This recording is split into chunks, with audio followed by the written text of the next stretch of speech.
First, are you in favor of the Spring and Morris Street redevelopment project and the removal of Maco Nachos? 7-Eleven?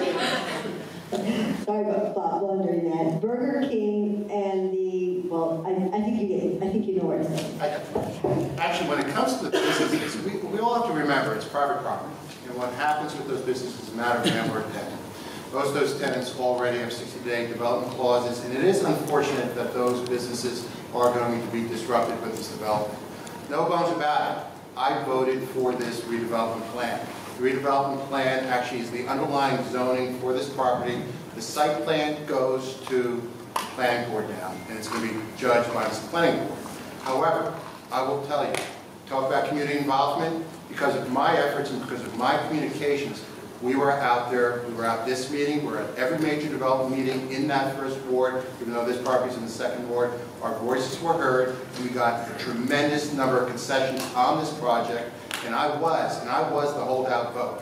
And the reason why I was the holdout vote was to get those concessions that we needed to go forward so that we got as much as we could get on this project.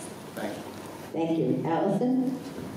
Yeah, I'm familiar with the project, and I did support the project, but I was asking very specific questions about traffic and the traffic study and the plan, and believe that my tough questions and line of questioning helped the project get better and the plan get better. And I was actively voicing language in the plan for affordable retail incentives and free short-term parking. And without my voice and my active involvement, I believe I made a difference there, and I'm very proud of my accomplishment in that regard. Thank you. Thank you. Lorena? Okay, so to reiterate that it is private property, and this particular owner has the right to develop as he sees fit. I do believe it's a very complex proposal. It has both its positive and negative attributes. I do feel, though, we should reference the Morristown Master Plan as the living document it is through every step of this planning, and more importantly, to make sure all the residents and the businesses that will be affected are informed throughout this process and their concerns a priority. Thank you. Tawanna? So I obviously feel that this is a massive redevelopment project, and I do encourage all of the residents, especially those in the second ward, to continue to come out to the meetings, and because the residents, especially our seniors who are behind that this new annexation, we don't totally know what kind of impact it's going to have on them. And so there's a major concern about those residents there and those who are in the second ward.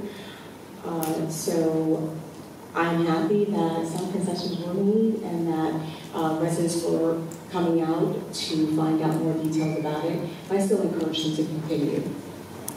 Thank you. Oliver? Thank you. Initially, I was very much against this project, being a 31-year-old right across the street from that location. I go there more often than I probably should. I don't cook, but that's my problem. And I also think that as time went on, I also like to commend the administration because I received an initial notice that alerted me to the mid-August meeting, and it was a great introduction to this entire thing. So I've since become very and cautiously optimistic about the possibilities that this project may bring, and I'm also very wary of certain aspects of the project.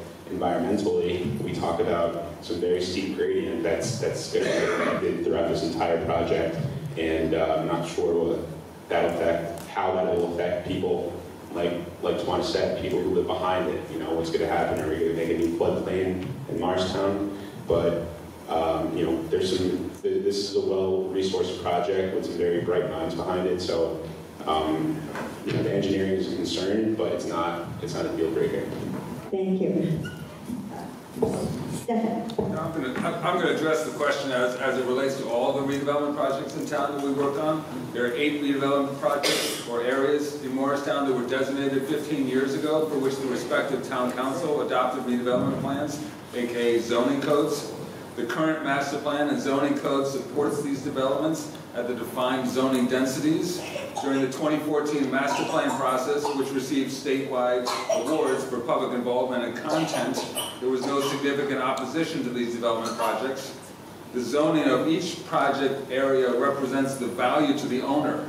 The role of the council is to work with professionals to negotiate improvements to the redevelopment plans, to maximize the public benefit and eliminate any adverse impacts on the project and the surrounding community. What the council is not able to do is deny applications outright because we disagree with the master plan or zoning.